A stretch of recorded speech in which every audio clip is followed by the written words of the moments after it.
Call the Monday, November 25th Board of Education meeting to order. Please rise for the Pledge of Allegiance.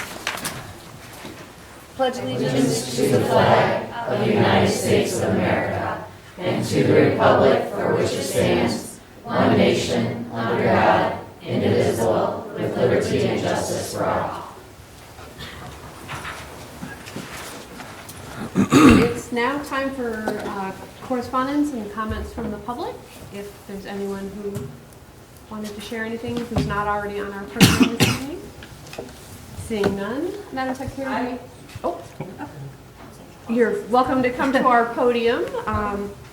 And we allow for 3 minutes of comments. If you could share your name and if you have any students in any of our buildings, that would be great. Welcome. My name is Carrie Johnson, and my son David Johnson is a senior at Hazlitt High School. Thank you for letting me speak. I included a copy of my comments for the meeting minutes, and I have copies for everyone if you wanted to see those as well. This is in regards to the new school furniture proposal and the concerns that the student newspaper brought to our attention. As a parent at Hazlitt High School, I was excited to hear about the new furniture proposal. It is my understanding that the old furniture was purchased in the early 90s and is in need of replacement. However, the latest issue of the student newspaper includes an article regarding the rules which teachers will have to follow when this new furniture is installed into their rooms. I would like to address one concern which arises from these proposed rules, which to me seems to be a lack of support for teacher judgment on how best to educate students within their classrooms by modifying the layout. Now, this may be based on rumors, but this is what I've been reading and hearing through talking with other teachers as well. While on the surface it may appear as if a standard classroom layout and restriction on special furniture may on the surface raise test scores, in the long run this sterile environment can have adverse effects on learning.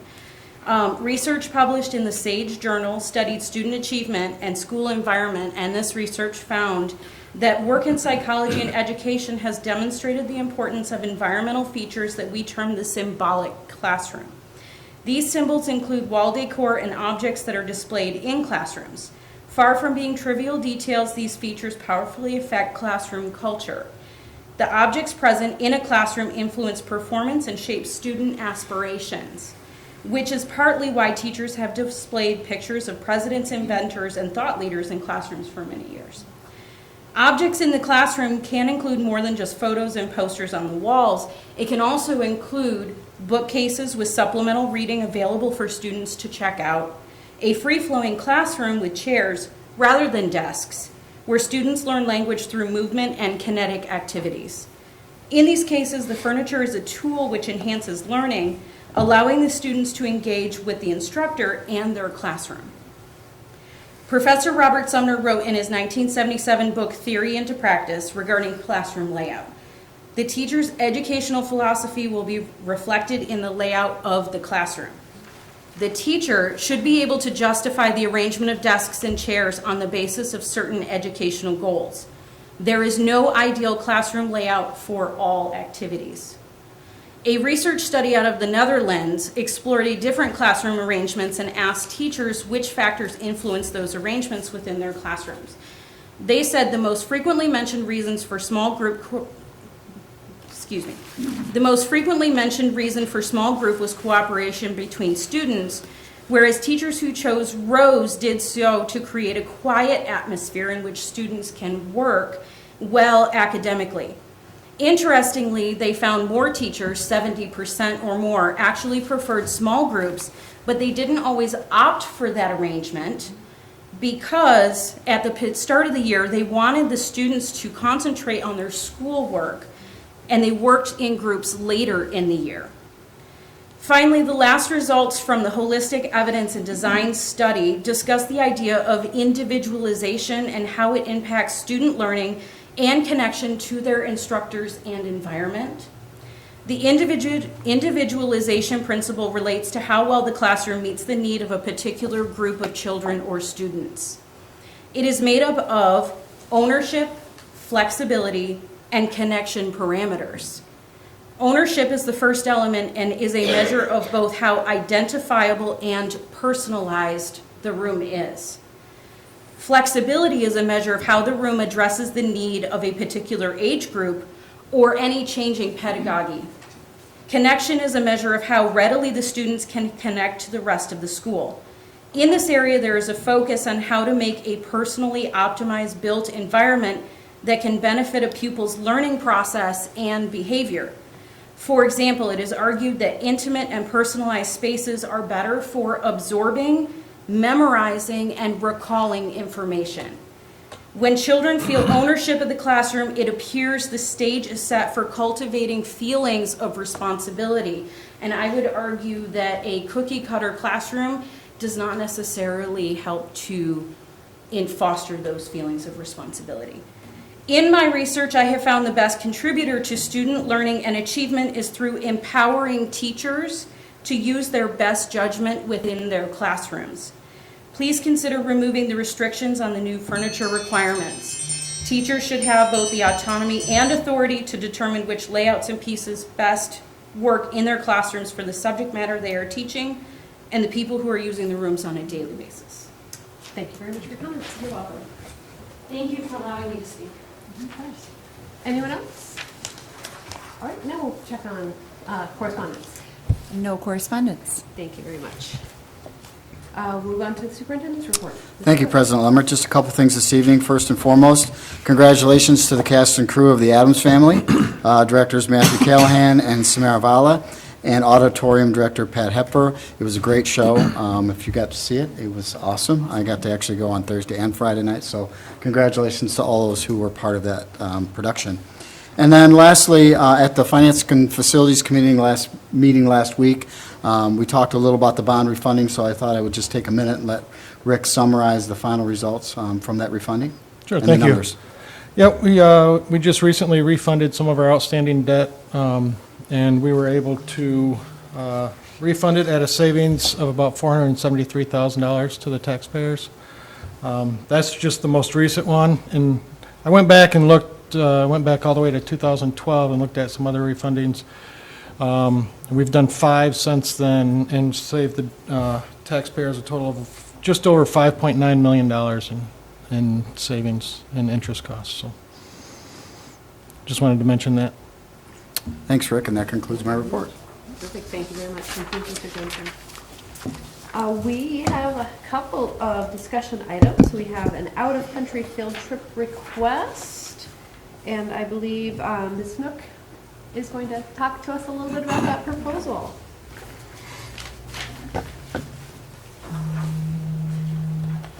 Welcome. Thank you. First, I want to thank you for approving our trip to the Galapagos. We are just about 200 days away from that, and we are very excited. Recently, I was on a training trip to learn more about leading these kind of groups, and that's where I found out about this leadership summit. So this is a similar type of trip. You have the same sightseeing, history, nature loving, all of the things that we typically would do, except this one ends in a 3-day global teen leadership summit where thousands of kids from around the world gather in Berlin, and we are just going to take the place over. This is probably shared with you, so I don't need to read it all. In some places I put videos, and it was just in case you wanted to know more about it. But this trip is going to Lucerne, Switzerland, and Freiburg, Germany, and then finally in Berlin. And the big thing about this one is the Leadership Summit. And evidently they have leadership summits each year that I didn't know about. This year it's on sports and wellness, and next year it is on creating a sustainable future, which is one of those new sets of goals in the NGSS, as well as I'm the advisor for the Environmental Club, so I felt like this was right up our alley. Germany and Switzerland currently are like at the forefront of global change, renewable energy, moving away from fossil fuels and nuclear energy, ecotourism, sustainability, urban farming, all those things. And that's why this is headed in that direction. There were lots of other trips that included the summit, like going to Athens and Paris, and those sounded very wonderful, but looking at all of the trip details, this one had the most stops that had to do with that sustainable future goal. So this goes through our daily routine. I was reading up on some of these things. That's the Chapel Bridge, which is from the 17th century. It's the oldest wooden bridge in Europe. And then, I lied, that's 1333 or something like that. But its paintings are 17th century. That's what it was. And then we'll go to the Edelbook Biosphere, which is like a giant reserve. It's 400 square kilometers. And it houses people living along with the environment and learning, to coexist, I guess. So lots of things to see there, as well as learn about how they're self-sufficient, I guess, within their community. So these are just pictures of the different places that we'll go. Going up a cable car to the top of the Swiss Alps. That's kind of cool.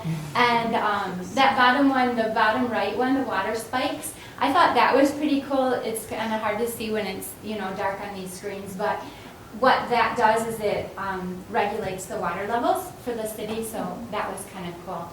And then we move on to Freiburg, and this city, this Hofgut-Sternens, it is also a 17th century medieval in the Black Forest, which is where the Black Forest cake came from. And it reminded me of a Greenfield Village kind of place where they make everything themselves and their energy is self-sufficient. So they have all of their own energy source. And then we go to this Innovation Academy where there's all kinds of, as it is stated, innovation things. They have a cycle city. I'm trying to think. Now some things are leaving me. The urban gardens, like taking over a soccer field, and now that's vegetables and such there. And then we head on into Berlin, and we'll visit the very famous things like the Brandenburg Gate and the Berlin Wall and Checkpoint Charlie and the Topography of Terror Museum, which has to do with the Holocaust. So there's a lot of history that we'll get to see alongside the science of things. And then also they have lots of old facilities that have been turned into agricultural locations. So those are the kind of things that we would be seeing along the way that kind of go along with that. And then it's the leadership conference where they've had people such as Al Gore and Jane Goodall come and speak. I would have died to see Jane Goodall. That's amazing. But it's just all of these kids, and then they'll be put into global, like, it's not just going to be the Hazlitt kids, but they'll be in international teams trying to problem solve and use their design theory for the weekend.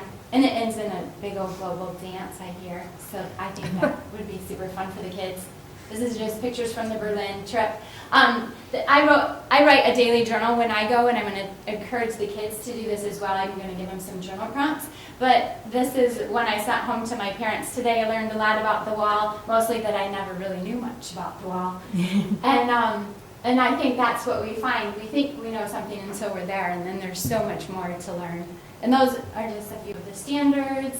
Talking about sustainability, things that are included. It's a more expensive cost, I think, from other ones that we've done.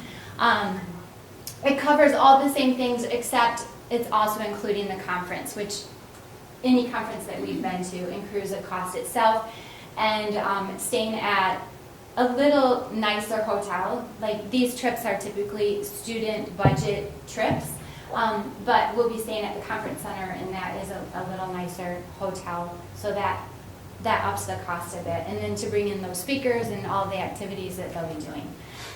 Here's some things that I can right now cite off to try to help cut the cost is if we sign up in December, that's that's why I came early. They can save $200. There is $1,000 scholarship offered.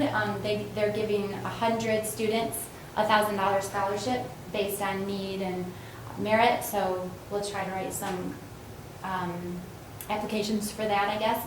They have a tour donation page, and I don't think that we've really accessed that a whole lot in the past. I think it's like a GoFundMe, but it's directly through the EF. And then we haven't really done group fundraising for our trips before, but I would, especially since this is leadership, I want to see us doing stuff. And so I would like to incorporate some fundraising to help the kids with that. A couple of things that they can do in addition, there's this program we share. It's like an app, and the kids can earn high school credit, so they would come up with a driving question that they would kind of investigate on the trip. Maybe they're taking pictures, videos, they put it together in a project at the end, and then they can earn a half credit in an elective. They can also win a free trip. So this is one of the award-winning videos from this past year. And then they can also, if you pay $215, you can get 3 college credits. It's an 8-week course, but like you're not going to classes, you just have to create a project based on, like I did this when I was a new teacher and I got college credit, and pretty much I just put together a slideshow and had information from the trip that I did. So they could get 3 college credits even as a high schooler. So things I think kids can get from this, so I would hope that they would increase their independence, self-esteem, and confidence. I went on one of these sorts of trips when I was, the summer before I was a junior, and I would say it was a huge growth experience for me. Building skills and attitudes, tolerance for cultures, ethnicity, and then the kind of people that would be interested, maybe kids that are interested in engineering in their future, just love history, adventure, the environment, somebody who wants to make big worlds small. These are pictures of our trip to England, Arthur Caravelli's group. Those pictures up top were from that trip as well.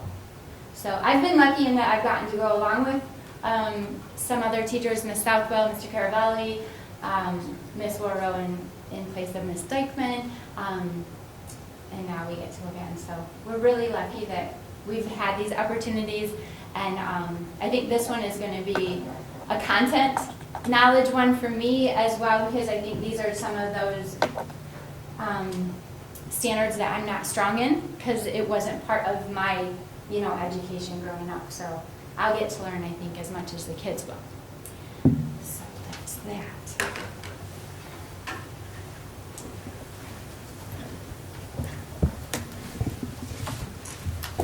Board members have questions? What's your target amount of students you're hoping to attend? Originally, I was thinking small in like a group of 6. And talking to kids, there's a lot of my younger kids that are really excited.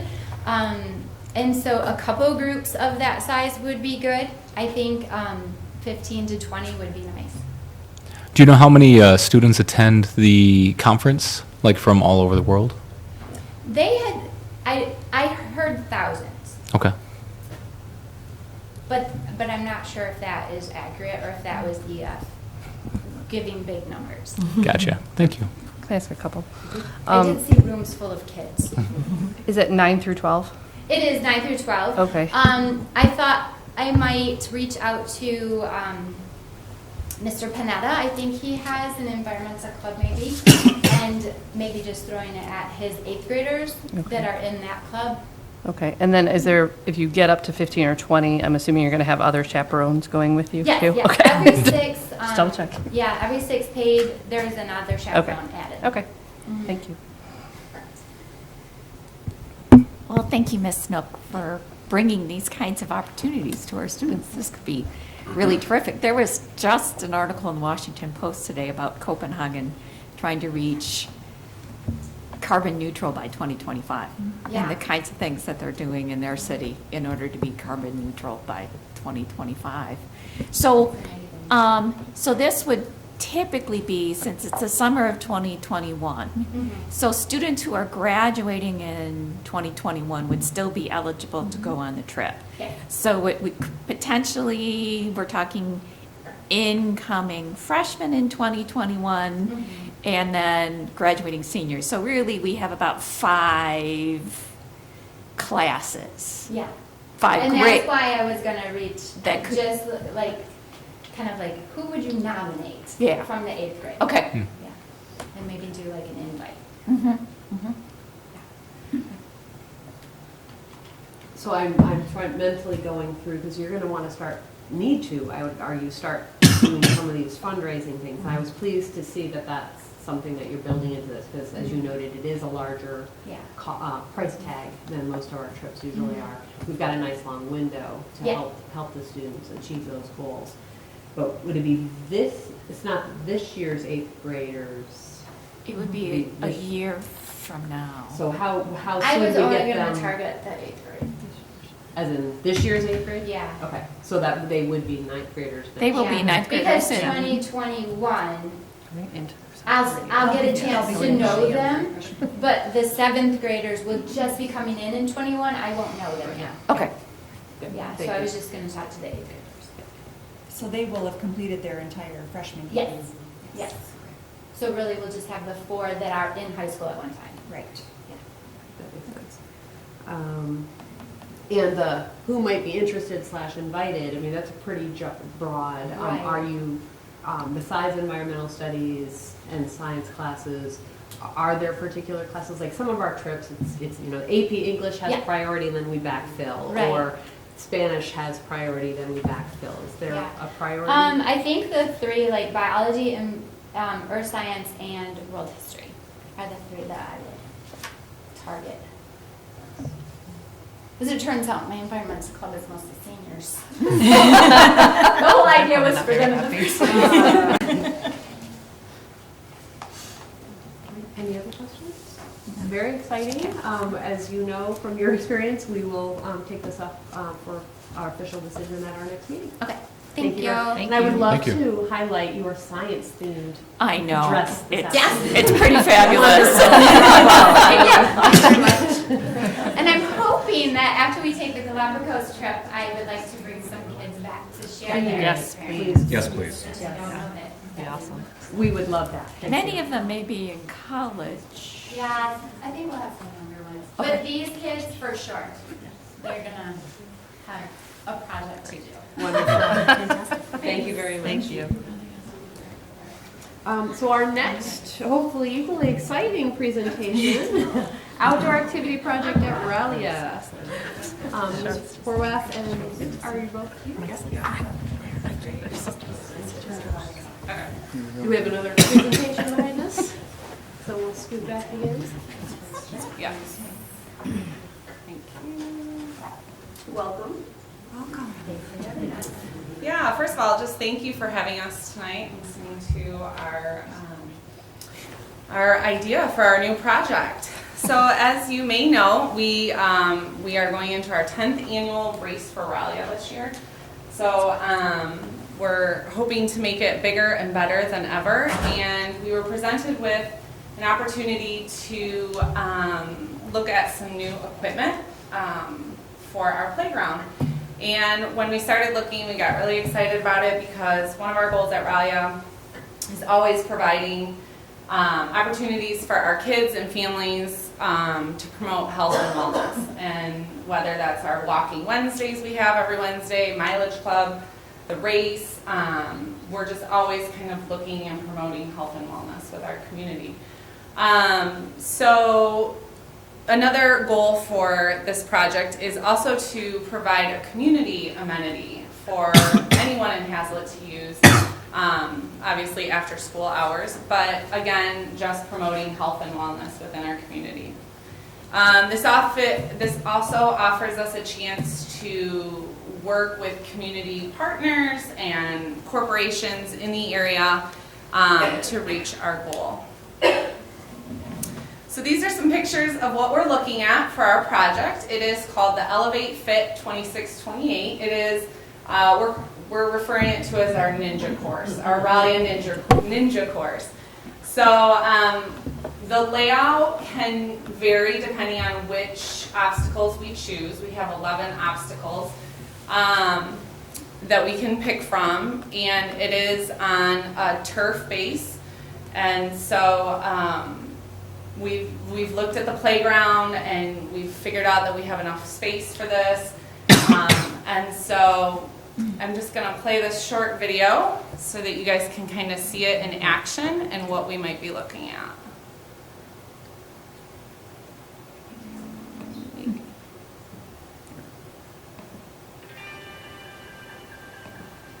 Kids ages 12 to 19 have the highest incidence of child obesity.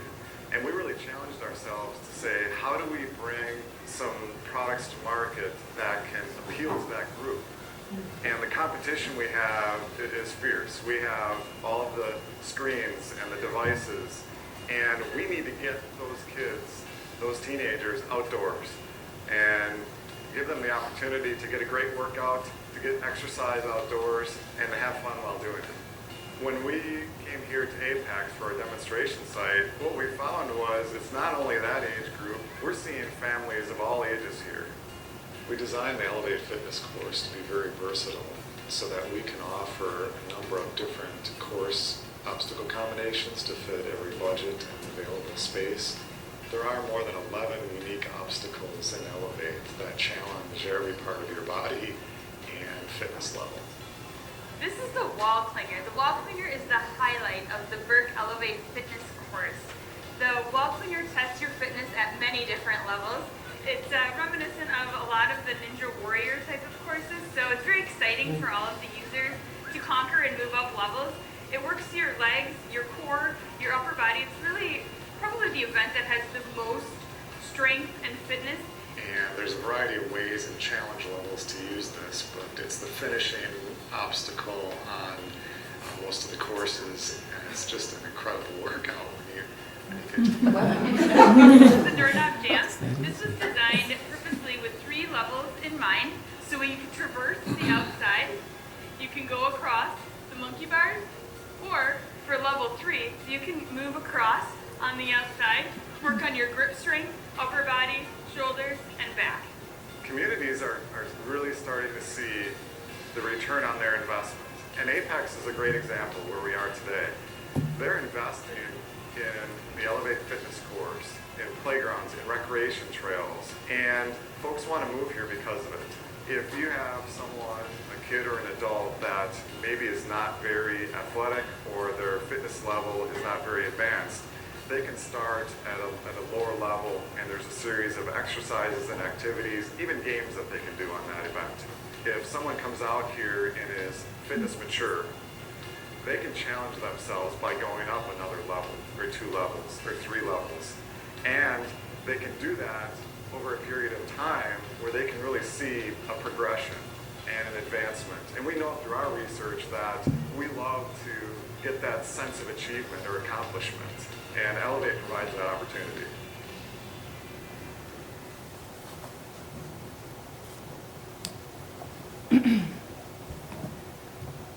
All right. So obviously with anything there is a cost. So our goal that we are hoping to achieve and work towards to include the equipment, the turf, the preparation underneath the turf is also included. This company would do all of the install, so it would have the warranty and the guarantees, shipping for all of the parts, signs for to display any big sponsorships, donors, also the expectations of just how to use it and things like that. We want signage. We've talked about passable fencing and things like that. So our goal is $185,000 to work towards. The positive, the good news, is we are not starting at zero. So we have already been doing things to work towards this. We have about $10,000 from previous race money. We applied for a grant through Burke and was awarded $25,000 towards this purchase. Our typical race, if we're not talking 10th annual, if we're not talking race for the course, just our typical race, we can bring in at least 12, anywhere from $12,000 to $15,000 on a normal year.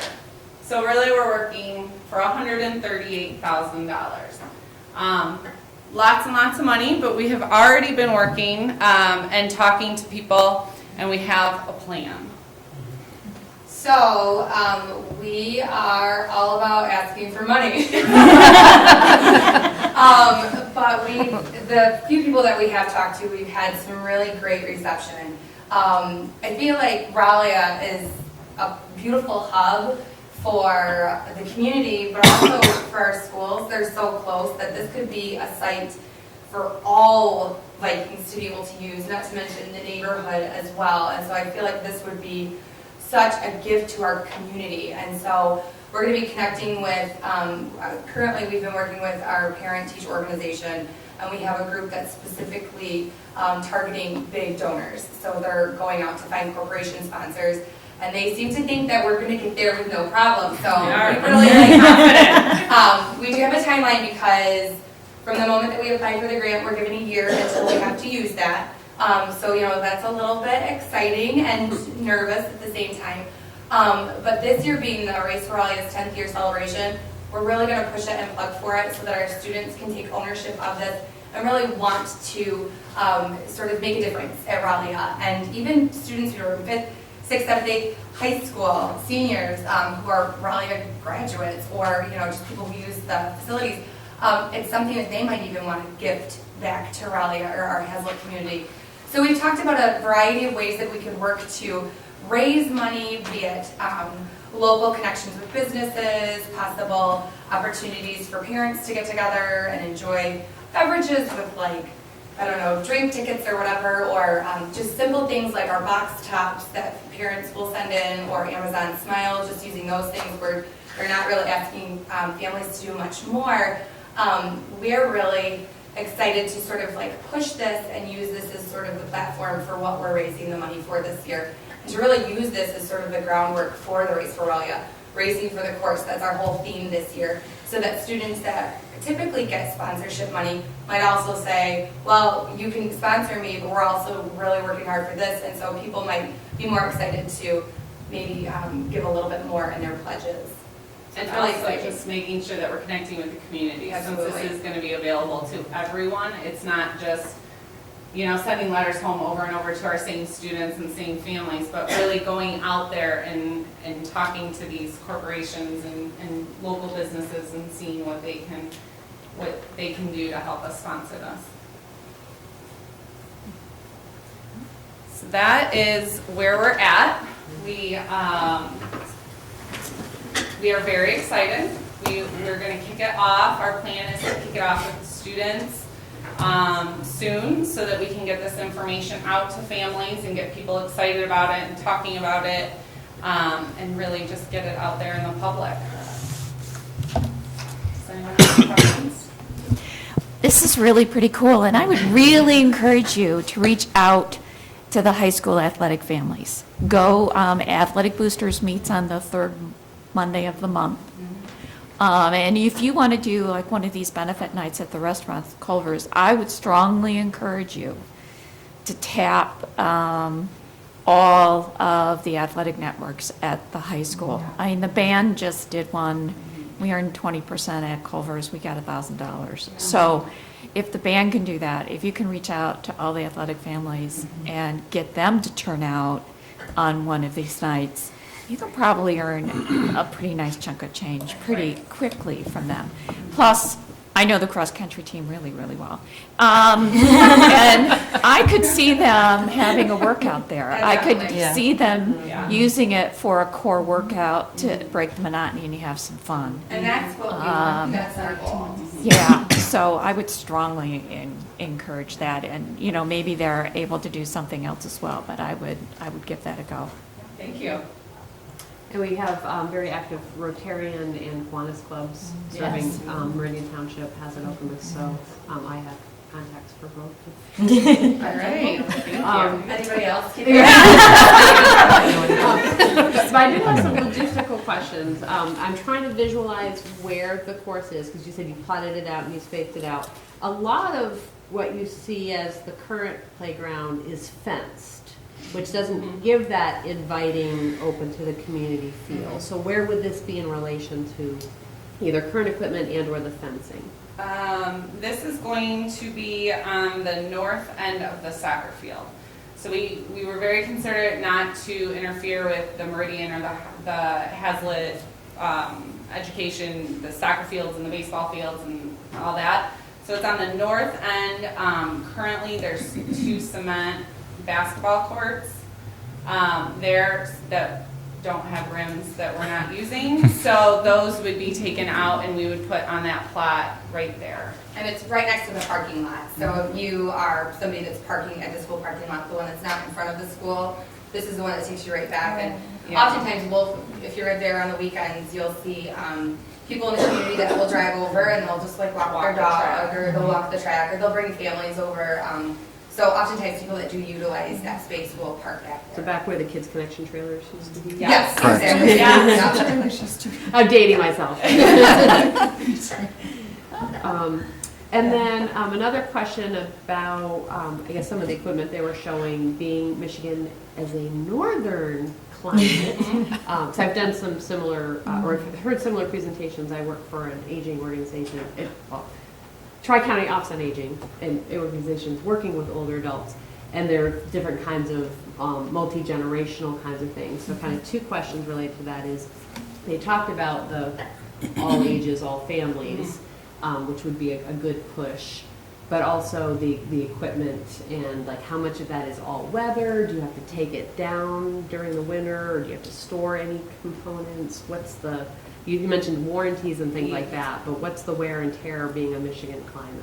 Right. The person that we're working with actually just installed one into Bay City, into their city park right downtown. This exact same one. And they said that it's all weather. It doesn't have to be taken down. I think just in the winter we would be, it would be closed. Just, we'd have to see if it's slippery or things like that, just as far as the safety aspect of some of those walls and things. But as far as the wear and tear, it's all weather. And they're a Midwestern company, so they're right out of Ohio, I think. So it's not like it's a Florida-based company. Yeah, right. Any questions? And clearly, you'll be working with buildings and grounds, facilities, making sure that everything is fitting into the larger plans. Absolutely. Very exciting. Thank you. All right. Thank you. Thank you. Thank you. And item number 3 on our agenda this evening, Elementary Blended Learning Showcase. That sounds exciting as well.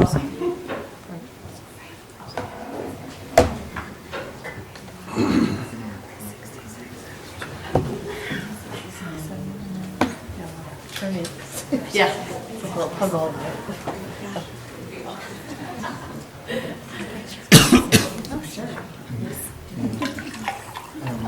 Well, there's a big group of us here. It's wonderful. I think I found it. Elementary Blended. And if you could introduce yourselves, I forgot to have folks do that. I'm Kevin Hatch. I teach 5th grade at Murphy. I'm Nicole Lehman. I teach kindergarten at Wilshire. Jenny Richardson. I teach 2nd grade at Raleigh. Brenda Hampton. I teach 1st at Wilshire. Sarah Bettino. I teach special education at Raleigh, mostly kids with cognitive impairments. And we're here to talk about blended learning in the classroom, and it's free.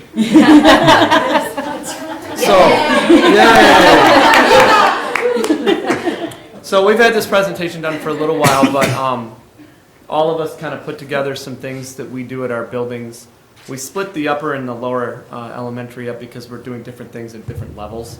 So the first part is kind of what we see at the 4th, 5th, 3rd grade level, and then not that what I do or what they do, we don't do at the other grade levels, but that's kind of where we're at.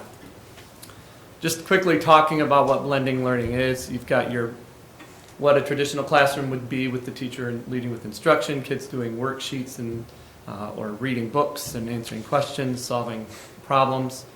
And then you pair that with the online learning, which could be virtual learning.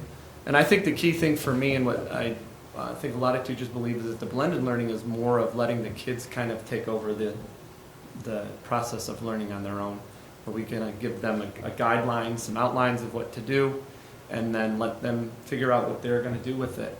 And we've seen some really great results with it.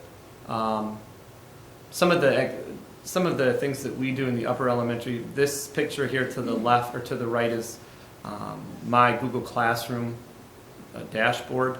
This was last year. We even used it together as teachers. We did a 6 weeks to wellness thing where we did it together. I've used it as a soccer coach where my players have been able to access things through Google Classroom. Our TCI Science, and that's changed since we've got it with NGSX style of teaching. We've kind of adapted to that, so there's more of that going on. The Google Suite, all of the things that we have, the dashboard, all the different curriculum that we have seem to show up on there now. We use Reflex Math with our students in the morning before school. Khan Academy can be used as a supplement for students that struggle, or particularly in 5th grade, we use it as an extra piece for our students that go to middle school in the morning and then need something to do while we're doing math when they get back. They continue on with their schoolwork, and when they finish, they can go to Khan Academy and do some things. And there's a lot more. I know that there's plenty more that teachers use. This is one specific example that I have. To the right is a website called Quizzes. It's a great resource for research and, for review and for learning. I know that one of my teaching partners, Sarah Lurch, she has her entire writing process is done digitally now. I still do a paper rough draft, but all of their final drafts are done using Google Classroom and Google Docs. It's multimodal, it's self-paced with her reading centers. I know she does that. We've done a lot of blended learning projects. My kids are actually going to start a traditions project when we get back from Thanksgiving. I don't know their traditions, so I basically tell them what I'd like to see, and they go to work. And they do their own research, they find their own pictures, they have their own videos. And just as an example, I knew nothing about a pickle and a Christmas tree. And I had 3 different students do a blended learning project on that and learned so much from that. I had no idea that that's what they were awesome presentations. Again, we talked about reviews for science and social studies. I also use it for math and for language arts. I've done some things with things like Quizzes and Wiser Me and Kahoot. And there's more that are coming out. They're all kind of the same thing. But my students really like having a range of them. And then one of the big things that we do at Murphy is the students take all of the things that they've done for the year and they make a video yearbook. I break them up into, it's 8 different sections, and it's with kids they don't normally work with. And for any student that's been in my class since my 2nd year, they still have their video yearbooks because we put them in their Google Classroom accounts. And they can make, it's usually between a 30 and 40 minute video to talk about what they did. And I actually use it at my 2nd day of writing, and I show the kids, this is what you're going to learn this year. And I don't tell them. My students from the year before tell them. And it's amazing. I love watching it. It is really cool to see all the things that they do and the things that they pick out that they learn. Because again, I don't really do much in the way of doing instruction other than saying this is what I'd like to see. And it's remarkable what they do. They do that in social studies as well. Again, this is kind of the upper elementary, what you'd see. Last year, we had a few snow days, as everybody remembers, and it happened to be during our big zoo lesson week. And the first week, yeah, I put it up there because Lucy's in my class. So that's Lucy's. And we had 2 of the 5 days the first week canceled. And then the 2 makeup days we had the next week, one of the days was canceled. And so we just ran out of time. We were running out of time to do things. And one of the big parts of the Big Zoo lesson is the kids do a junior docent presentation where they are the people that know the most about their animal. They're the experts. And they go around and they get about 5 minutes in front of their animal and they share with their group, and it's a different group than their normal groups for the day, what they learned about their animal. Well, unfortunately, we just didn't have the time last year to do that. So what we came up with was we did a blended learning project where they could make, not only did they do a, oh no, it's probably not going to show me now. I'll see if I can get it. They made a slides presentation, and there's Brennan with his mandrels, and he picked that picture out. But then what they did is they used their Chromebooks, and they actually videoed themselves giving the presentation. And we were able to watch some of them. We didn't watch them all because that would take quite a while. But I did have down here, I don't know if we're going to be able to see it. I doubt it. But it was actually Brennan's presentation. And I just got a kick out of watching all the kids because they really talked like they were the experts, and they were. It was a week worth of observations. They pick up on things that you would never seem to think on your own. And it was all done with them using what they had with their journals and what they knew how to use with technology. It really is amazing what kids learn by the time they leave 5th grade in terms of technology.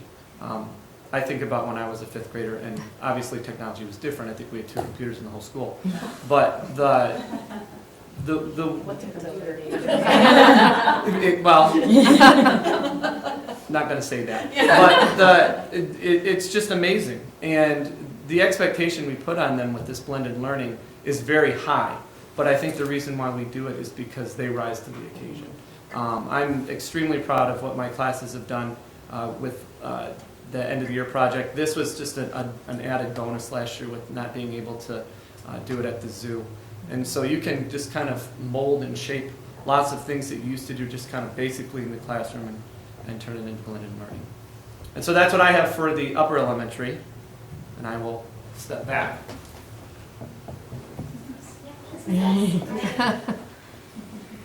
So again, Brenda and I are teachers at Wilkshire, so kindergarten and 1st grade looks a little bit different than the amazing things that they can do by the time they get to 5th grade, but it does start with us. So one of the things that we really learned a lot about last year was Osmo, and lots of us went over to was it this building? No, Community Ed, and we learned all about Osmos, and I think you were able to play with them last year at a board meeting, is that correct? Okay, so you kind of know what they are, and they attach to an iPad, and kindergarten and 1st grade students on an iPad, they are just, it's amazing. They are so independent and they are fearless. They try everything, and it's great because it just allows them to do it on their own, and Osmo is such a great tool that allows them to be tactile on the other side of the screen, in front of the screen instead of like on it. So we have some pictures and then also some videos of students doing tangrams and then the numbers application on the Osmo. So I think the one student on the left, she is trying to find numbers that combine a number that they put on the screen.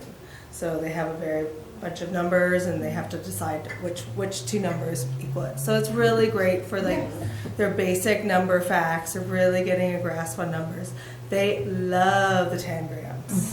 Love it. And it's incredible because you just see these kids, they can just see where to connect them and how to make the shapes. And they don't really realize that they're learning while they're doing it, which is really great. And it's all like in games. Like the number 1 has to do with fish and bubbles, and the faster you get the number combination, the more points you get. And then, I do need to get access to the picture, but here is a picture of some of my students in the classroom doing the tangrams, and then this was a video. I don't think you'll be able to see it, darn it. And she is more advanced with the tangrams, and you can just see her excitement as she's figuring it out, and just elated that she gets to go on to the castle, and she's telling her friends, like, you can't do that one yet because you have to get to the castle first, and just it's fun for them, and that's why we really enjoy it too. And they ask to play it all the time. Yes. Play it. Yeah. But they're really learning. So. Yes.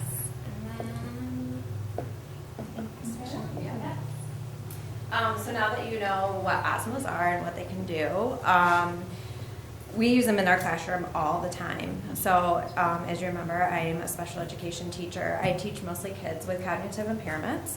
And they are exploring letters. They're working on beginning and ending sounds, focusing on specific word chunks and spelling.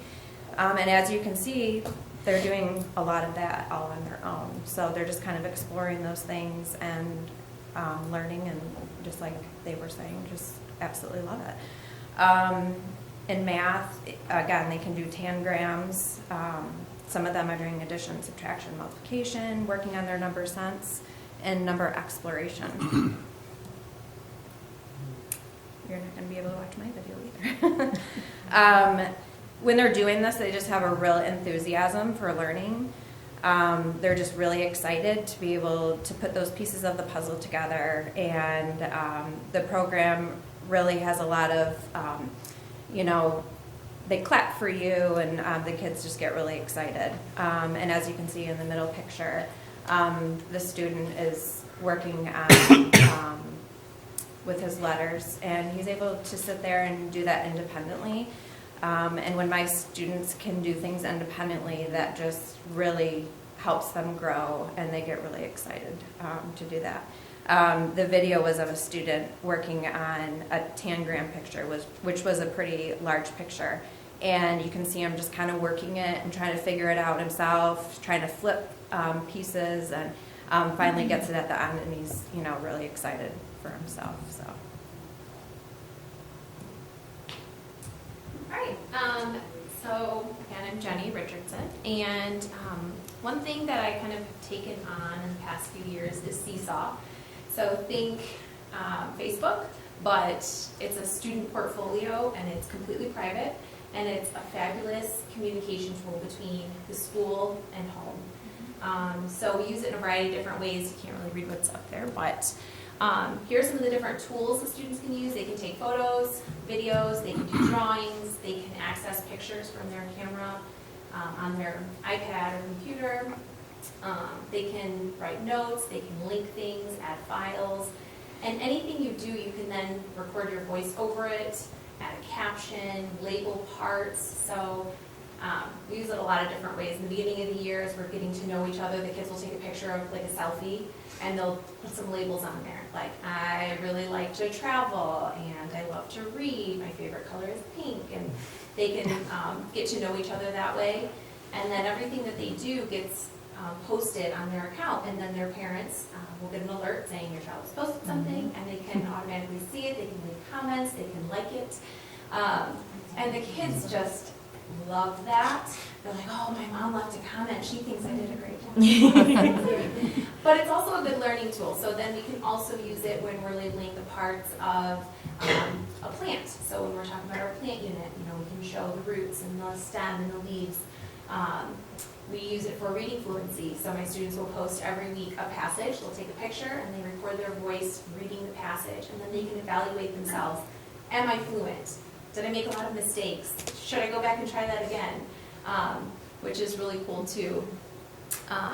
So here were just a couple of examples of some students at various age levels. So there's this child here who's explaining a math concept.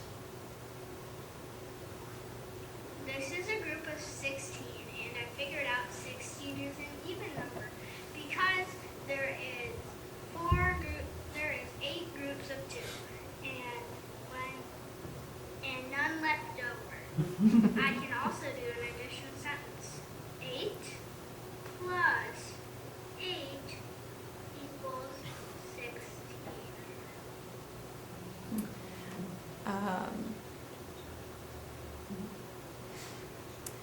And then here is an example of like a kindergartner reading their work.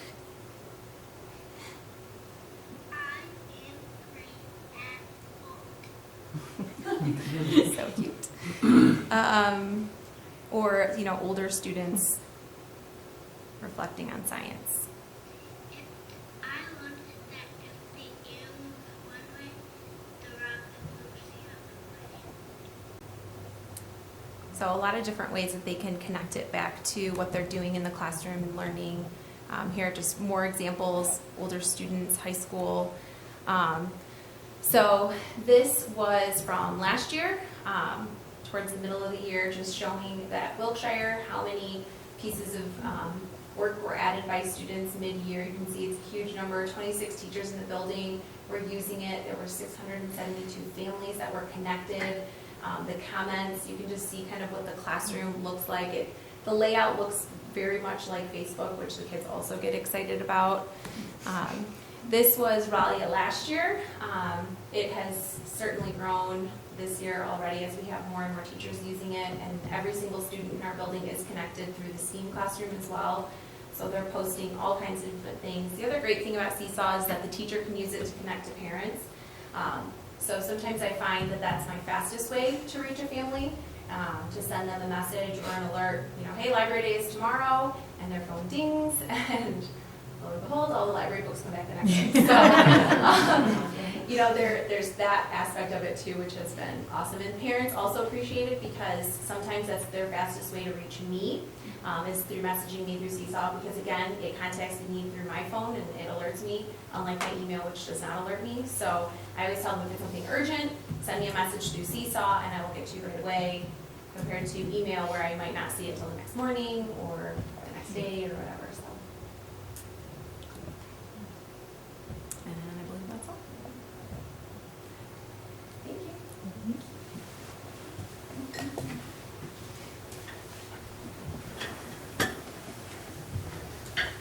Before you all sit down, do we have any questions? Sorry, they all Come on back. Any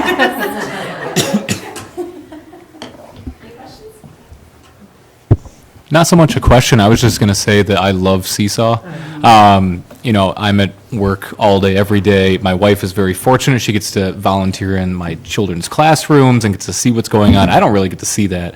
And it's really amazing to see like what they're working on during the day and what kind of projects they're doing or how they're working collaboratively for their students. And as for someone who doesn't get to see that, it is fantastic to be able to get that connection and the teachers that really know how to use it well and really show what they're doing on a day-to-day basis. So it's really nice.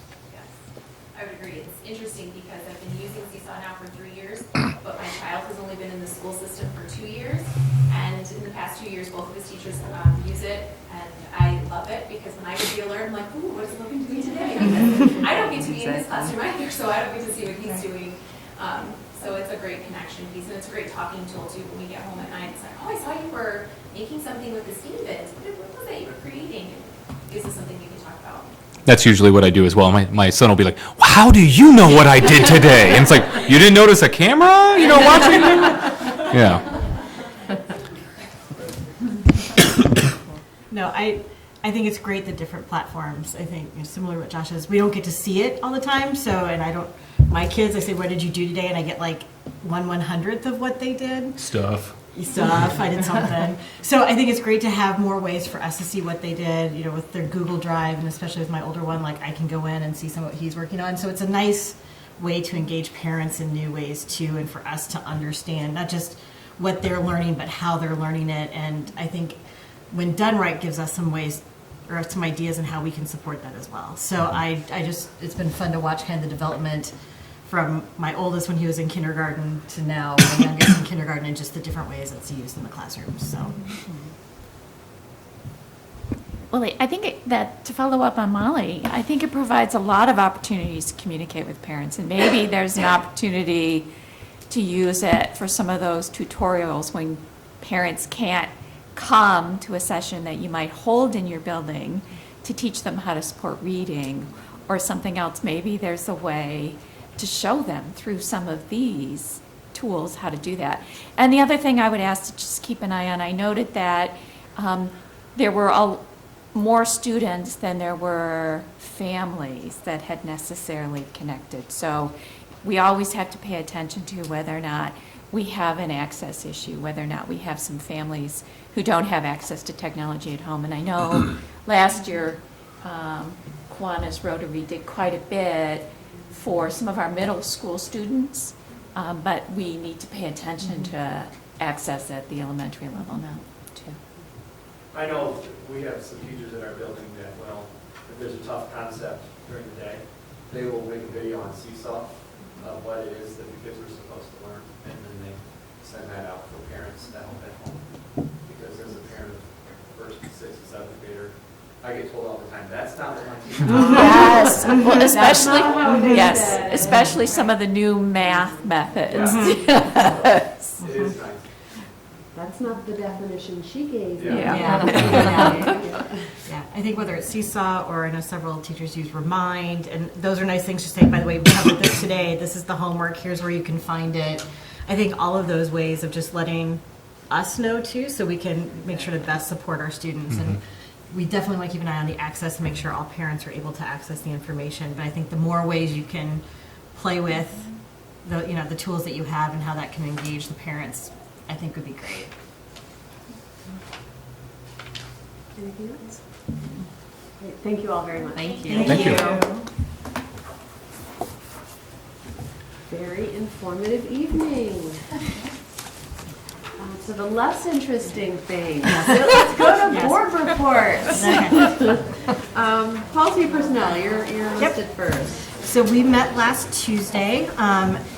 Associate Superintendent Jillians gave an update on the development of the district-wide equity plan, including engaging a consultant to work with the district on that process. We also had an update on bond projects and where things are going for both this summer as well as the following year. We had an update on the updates to the district crisis, the threat assessment protocol, and the team meeting. Also discussed fundraising activities and potential fundraising activities within the district, and then we had an update on enrollment numbers. Thank you very much. Finance facilities. We discussed a very similar set of items, and I just wanted to circle back to a couple things. One would be the bond update. We did have quite a bit of a discussion about the refinancing, and I want to thank Rick for putting those numbers together, because it's really impressive that paying attention to refinancing our debt has allowed us to save $5.9 million, I think is what you said, for the taxpayers, which will allow us to pay off our debt much earlier than we otherwise might have done it. So I think we talked about in another 10 years having eliminated quite a bit of our debt, and 2020 is just a few days away. So 2030 will be here in no time. And so I really appreciate the attentiveness to financial management.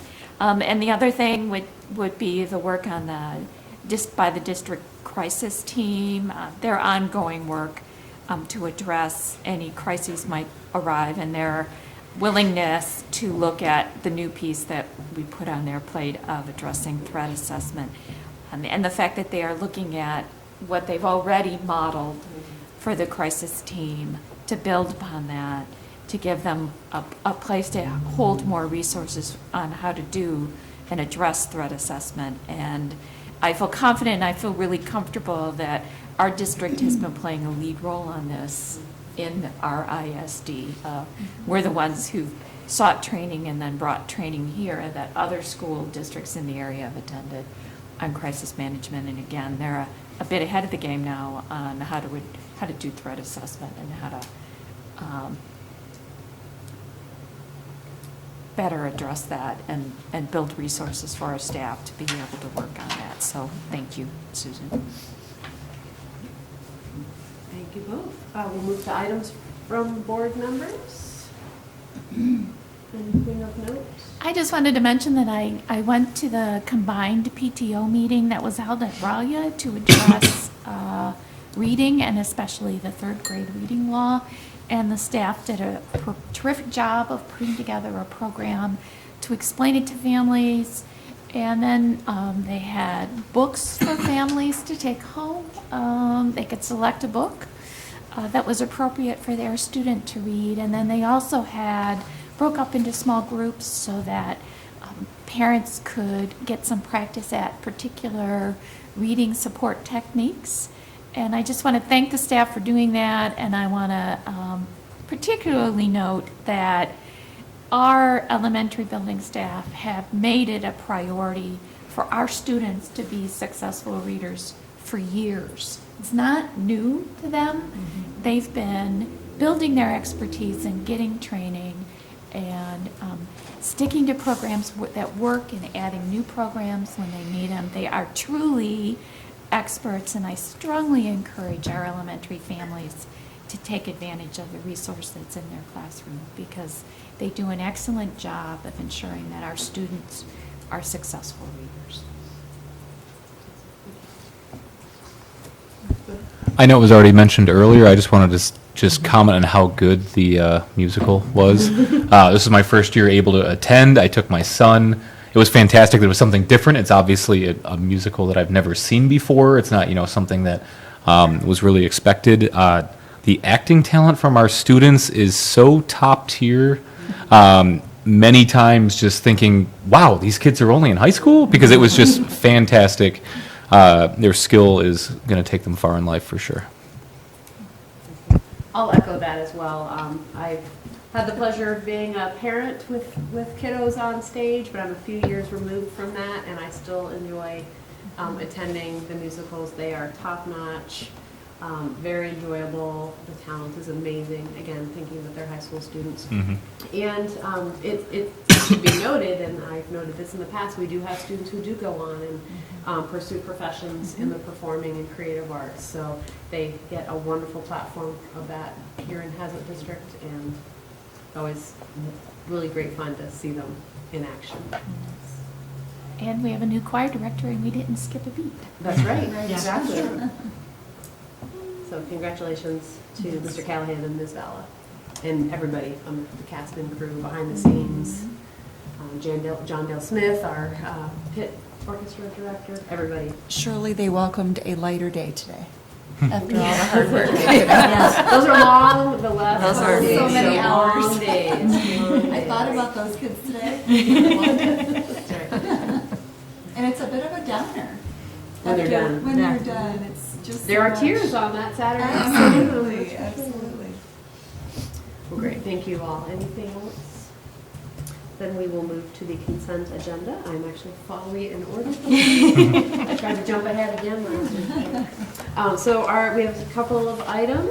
Item number 1 on the consent agenda, approval of the minutes from the November 11th, 2019 regular board meeting. Number 2, approval of minutes from the November 19th Policy and Personnel Committee meeting. Number 3, approval of minutes of the November 22nd Finance and Facilities Committee meeting. We have number 4, approval of the board policy updates that we've had both the first and second reading on. And at this time, if anyone needs to have any of those items pulled, we have time to do so. If not, we'll entertain a motion to approve the consent agenda. I move approval of the consent agenda. Motion by East, I'll second. second by Collins. All in favor, please say aye. Aye. Any opposed? Motion carries. Now we have our announcements. We do have one regularly scheduled board meeting, board education meeting in the month of December. That will be on Monday, December 9th, here at 7 p.m. in the boardroom of the Hazlet Administration Building. There is also a Policy and Personnel Committee meeting scheduled for December 17th at 7:30 a.m. here in the Admin Building, and a Finance and Facilities Committee meeting scheduled for December 18th at 7:30 a.m. here in the Admin Building. Those are the announcements for this week. I'll entertain a motion to adjourn. I move we adjourn. I second. Motion Palento, second Maury. Any hesitation? All in favor, say aye. Aye. Any opposed? We are adjourned. Thank you very much. Thank you.